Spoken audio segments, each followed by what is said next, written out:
ముఖ్యంగా ఏంటంటే మీరు ఒక పెద్ద గజ దొంగలను మనం ఫస్ట్ ఫ్రేమ్లో మనం దొరకబట్టవచ్చు. వాళ్ళు ఎవరంటే ముఖ్యమంత్రి ప్రజాభవన్ ముందు పెద్ద కంచె ఉండేది.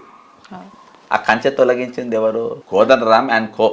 అది తొలగించినప్పుడు వీళ్ళు అక్కడ పోయి పటాకులు కాల్చారు, స్వీట్లు పంచుకుంటూ అసలు రేవంత్ రెడ్డి గారు ఆ కంచె పీకినప్పుడు, కంచె తీసేసినప్పుడు వాళ్ళందరూ కనబడ్డారు. రేవంత్ రెడ్డి ఏమనుకున్నారు తెలుసా? అరే అవులే కానలారా, నేను అలా ఉంటలేనురా, నేను మీకు అందుబాటులోకి రానురా, అలా ఉండేది ఒక ఎస్సీ ఒక ఎస్టీ ఇద్దరిని అక్కడ పెడుతున్నారా నేను? సీతకి ఏడుంటుంది? ఆడుంటుంది. ఉప ముఖ్యమంత్రి ఉంటాడు. వాళ్ళకి ఎందుకురా కంచె? వాళ్ళ కంచె అవసరమా? వాళ్ళ ప్రొటెక్షన్ అవసరమా?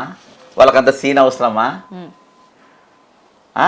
వాళ్ళకు అంత సినిమా అవసరమా? వాళ్ళకు కంచె తీసేసేది ఎందుకంటే ఆడ ఎస్సీని ఎస్టీని ఇద్దరు ఉంచబోతుండ్రు కాబట్టి కంచె తీసిండ్రు.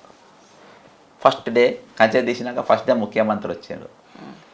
ప్రజాపాలన తీసుకున్నారు. పొద్దుగాల రాత్రి అంతా ప్రయాణాలు చేసి పొద్దుగాల 7 గంటలకి అందరికీ కూడా రాష్ట్ర పబ్లిక్ కి అందరికి అందుబాటులో ఉంటాడు. స్వయంగా తను సేకరించి ఉన్నటువంటి ప్రాబ్లమ్స్ ని అక్కడే సార్ట్ అవుట్ చేస్తారన్న అని మొత్తం వచ్చింది. మరో బుడ్డ రాజశేఖర రెడ్డి గారు అనుకున్నారు. రాజశేఖర రెడ్డి గారు ఆజానుభావుడు. ఇప్పటికీ కూడా ఆయన రాజశేఖర రెడ్డి సార్ తోటే పోలుసుకుంటాడు తన పాలన. నేను పోలికి కూడా చెప్తా. అదే భవనంలో ఏం జరిగిందో చెప్తా. సరే ఫస్ట్ ఈ సిపాయి చెప్తా. ఈ సిపాయి మొదటి రోజు వచ్చిండు, తీసుకుండు. రెండో రోజు మంత్రులను పంపుండ్రు. ఇవాళ చెప్రాశిల పాలైంది ప్రజాభవనం. చెప్రాశిలు, అటెండర్లు, గుమస్తాలు వాళ్ళు కరపత్రాలు ఇచ్చుకునే పని.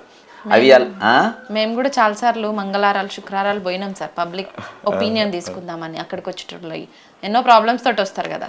సో స్టార్టింగ్లోనైతే ఆ సరౌండింగ్స్ అంతా ట్రాఫిక్ జామ్స్ అయ్యేది. ఎందుకంటే ఎక్కడో రాష్ట్రాల ఉన్నటువంటి జిల్లాలన్నిటి నుంచి వచ్చేటోళ్ళు. బట్ మౌత్ పబ్లిసిటీ చాలా స్ట్రాంగ్ ఉంటుంది. ఒకరు పోయి ఏమవుతుందిలే, ఏం కాదు, ఆడికి పోయి చెప్పులు అరిగించుకోవడం తప్ప ఏం లేదు, పెట్రోల్ పోసుకొని ఆ పెట్రోల్ డబ్బులు ఖర్చులు అప్పులు చేసుకొని పోవడం అవుతుంది తప్ప ఏమీ ఒరిగేది లేదన్న టాక్ చాలా పబ్లిక్లో చాలా స్ట్రాంగ్ వెళ్ళిపోయి ఇప్పుడు జిల్లాల నుంచి పెద్దగా జనాలు వస్తలేరు.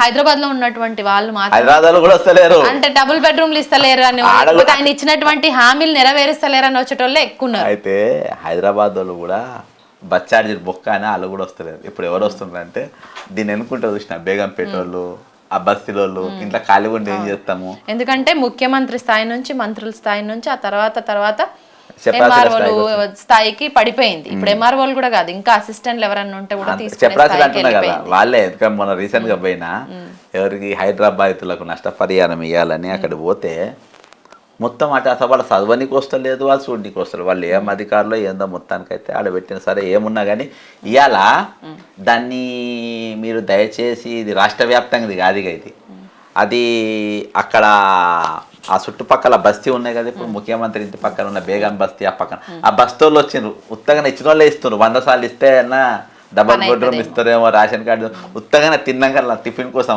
మార్నింగ్ వాక్ పోయినట్టు పోతుండ్రు, ఇచ్చొస్తారు. మొత్తానికి ఈరోజు అది బస్తీ ఏది బస్తీకి సంబంధించినటువంటి అంతే కమిటీ హాల్ లెక్క అయింది. కానీ ఈరోజు రాష్ట్ర వ్యాప్తంగా వచ్చే వాళ్ళు ఎవరు లేరు, అది తీసుకుంటలేరు. ఈరోజు వీళ్ళ ఇద్దరికి ఇది అవసరమా? ఇవాళ సీతక్క వీళ్ళు అవసరమా? చాలా తీసేయని చెప్పి తీసేసారు.